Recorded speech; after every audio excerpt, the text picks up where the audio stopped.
काफी दिनों के बाद जब नंदोई अपने ससुराल गया तो फिर सरहज ने उसको अच्छे से पानी दिया और खूब अच्छे से उसकी खातिर पार की। और पानी देने के बाद उसी के पास बैठकर बातचीत करने लगी। और बातों ही बातों में नंदोई ने अपनी सरहज का उंगली दबा दिया।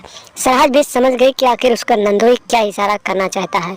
और जब रात को सब लोग सो गए तो फिर सरहज आधी रात को उठी और अपने नंदोई के कमरे में पहुंच गई। नमस्कार दोस्तों, स्वागत है आप सभी का हमारे एशियन क्राइम अफेयर चैनल में। दोस्तों, एशियन क्राइम अफेयर चैनल को आप सभी लोग सब्सक्राइब कीजिए, वीडियो को लाइक कीजिए और वीडियो को ढेर सारा शेयर भी कीजिए। दोस्तों, चढ़ती जवानी और हवस की ये कहानी मध्य प्रदेश से सामने आई है, जहां पर एक जहीर नाम का व्यक्ति रहता था और वो काफी दिनों के बाद एक दिन अपने ससुराल गया हुआ था। जब नंदोई अपने ससुराल पहुंचा तो उसकी सरहज ने खूब अच्छे से उसका खातिर पार किया और उसे पानी लाकर दिया और फिर उसके पास बैठकर बातचीत करने लगी। और बातों ही बातों में नंदोई जहीर ने अपनी सरहज का उंगली दबा दिया। और जब नंदोई जहीर ने अपनी सरहज का उंगली दबाया तो फिर जो सरहज थी उसका भी पति काफी दिनों से परदेश था, घर नहीं आया था। तो भी समझ गई कि आखिर नंदोई उसे क्या इशारा कर रहा है और वो भी उससे हंस हंस के बातें करने लगी।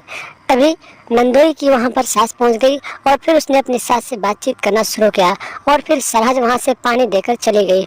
उसके बाद काफी देर बीत गए, शाम हो गया। शाम के समय नंदोई ने अपनी सरहज से कहा कि सरहज जी, आप बहुत प्यारी लग रही हो।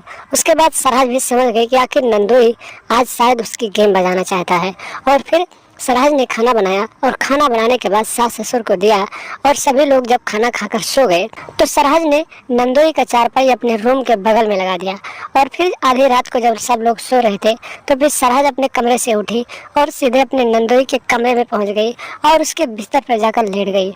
उसके बाद नंदोई की नींद खुली और फिर नंदोई ने अपनी सरहज के साथ अपना गेम शुरू कर दिया और करीब 2 घंटे तक नंदोई ने अपनी सरहज का गेम बजाया। और फिर जब थक गया तो फिर उसको बोला कि जाओ अपने कमरे में लेट जाओ, बाकी का काम कल दोपहर में किया जाएगा। सुबह हो गई, दोपहर हो गया और दोपहर के समय जब सास ससुर घर से चले गए तो फिर नंदोई ने फिर से अपनी सरहज का गेम बजाया और फिर दोनों प्यार करने लगे। प्यार करते करते इन दोनों को ये नहीं पता चला कि घर का दरवाजा खुला हुआ है। तभी अचानक उसकी सास पहुंच गई और सास ने अपने दामाद को अपनी बहू के बाहों में देख लिया और इन दोनों का ये खेल भी देख लिया जो ये दोनों खेल रहे थे। प्यार करते करते दोनों भूल गए थे कि शायद हमें कोई देख रहा है।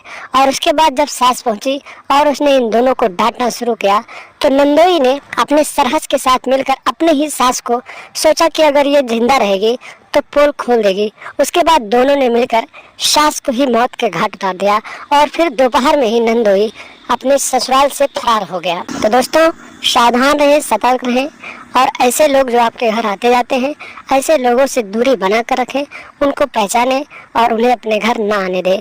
तो दोस्तों, लगातार हमारे साथ बने रहें, चैनल को सब्सक्राइब कर लें और हमेशा देखते रहें एशियन क्राइम अफेयर।